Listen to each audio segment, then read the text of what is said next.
Bon,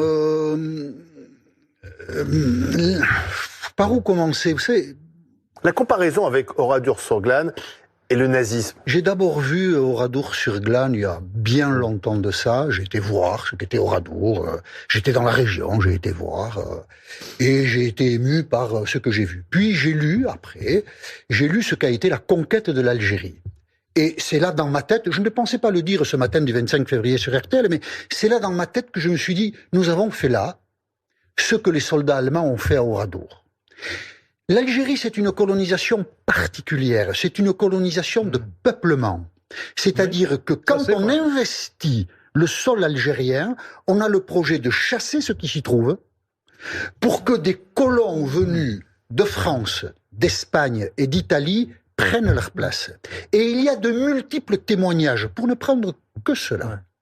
Des militaires de l'époque, des officiers supérieurs, qui dans leurs journaux écrivent « Nous tirons sur tout le monde, les femmes, les enfants, les hommes, et ceux qui en réchappent en quelque sorte, nous les prenons et nous les amenons ailleurs. » Nous avons dévasté, après la prise d'Alger, à partir de 1840, les forces françaises ont dévasté le sol algérien, au point que, au milieu de cette décennie-là, en 1945, il y a une campagne de presse européenne qui s'étonne de la violence de l'armée française.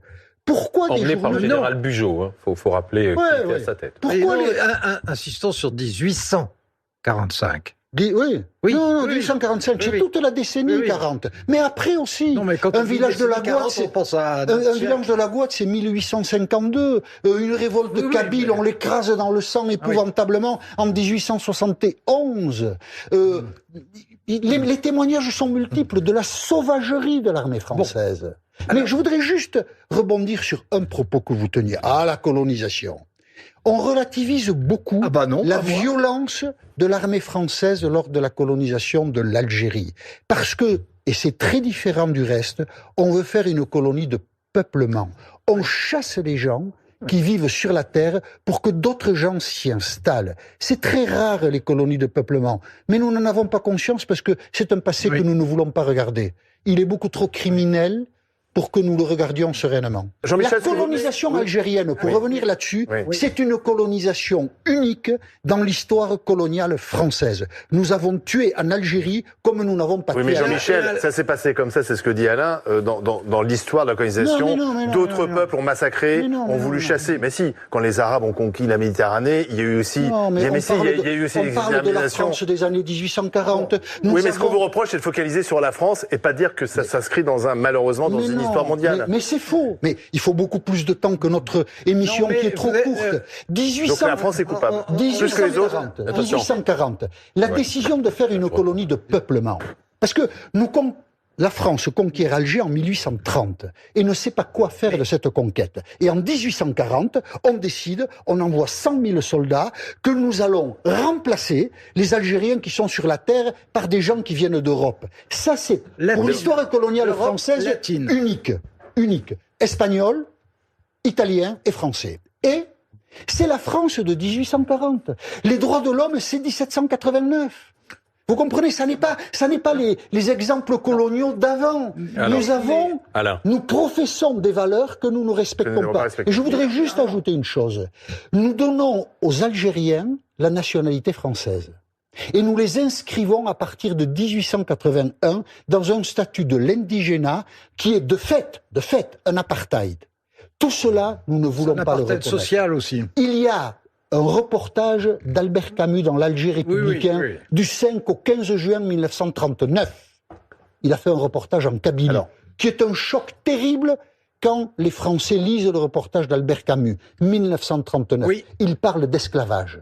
Pourquoi on veut pas le voir? Albert Camus parle d'esclavage. Pour reprendre ce que dit Jean-Michel, pourquoi on ne le voit pas? Pourquoi les Français ne veulent pas voir en 2025 des choses qui se sont passées?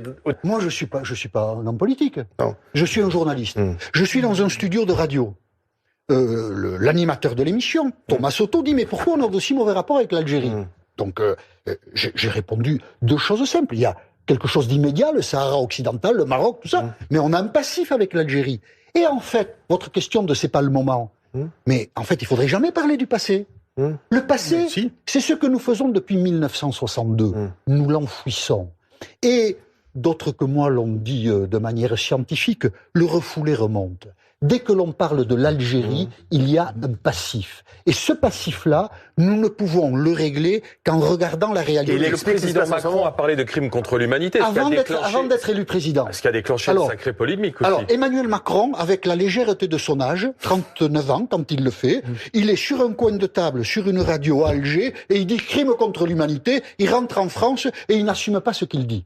Voilà. C'est stupide d'avoir fait comme ça, si vous voulez mon avis. Est-ce que je peux vous raconter une petite anecdote? Oui, alors. En 1955, parce que la colonisation de l'Algérie, c'était ça. À la suite de représailles, je vais faire très court. L'armée française et les colons français raflent, fin août 1955, Philippeville, dans le Constantinois. Mais qui connaît cette histoire? Rafle tous les hommes qu'ils trouvent. 2 ou 3 000 qui sont amenés au stade municipal de Philippeville. On ne sait pas combien exactement, on ne les compte pas parce que ces gens-là ne comptent pas. Ce sont des musulmans, adolescents, adultes, vieux, interrogés à la va-vite par on ne sait pas qui. Ce sont des représailles et le FLN a tué des Européens avant. Il y en a 1 500, 2000 qui restent dans le stade, on les aligne sur le côté du stade. Et pendant 10 minutes, on les mitraille. 1955. Un engin de chantier ramasse les corps, on les met dans des bennes de camions, on les enterre dans une fosse commune, on fait passer un bulldozer dessus. Septembre 1955, France Observateur. Claude Bourdet, un journaliste, il cite Oradour. Il cite Oradour. Et il dit, nous ne pourrons jamais plus parler d'Oradour comme nous en parlions. C'est ça l'histoire de l'Algérie. Qui la connaît? Je me fais taper sur la gueule parce que j'ai cité Oradour et on me dit Alors Alain, et je voudrais signaler que France Télévisions a déprogrammé un documentaire remarquable de Claire Billet qui rapporte, qui révèle qu'entre 1958, 1959 et 1960, la France a gazé des Algériens dans des grottes avec des gaz chimiques, alors même, ce sont des appelés qui ont fait ça. L'armée française a été inhumaine jusqu'au bout en Algérie, jusqu'en 1962. Ce sont des appelés qui a fait ça. Même pas des militaires de carrière. Il s'appelle Christophe Lafaille, qui enseigne à Aix-Marseille, qui a tout un tas de documentation, qui a contourné le secret défense avec des efforts considérables depuis 20 ans. C'est une vérité que nous ne voulons pas regarder. Et le documentaire est déprogrammé. Nous en sommes là par rapport à l'Algérie. Est-ce que vous comprenez que vous ayez pu blesser? Je comprends. Oui, je comprends, bien sûr que je comprends. Quand je suis rentré en studio, même 5 secondes avant de dire ce que j'ai dit, je ne savais pas que j'allais le dire. Dire de but en blanc, les nazis ont fait comme nous, c'est beaucoup trop violent. Bien sûr, c'est le débat. Mais vous savez quoi? Moi, l'Algérie, j'en parle depuis 10 ans. Personne n'a jamais rien entendu. Ah ben au moins là, on a entendu, tiens. Je comprends que j'ai blessé. Je regrette d'avoir blessé des gens. Je n'ai aucune envie de blesser. J'ai envie que nous prenions conscience qu'il y a dans l'histoire de France de très belles pages et des vraies saloperies.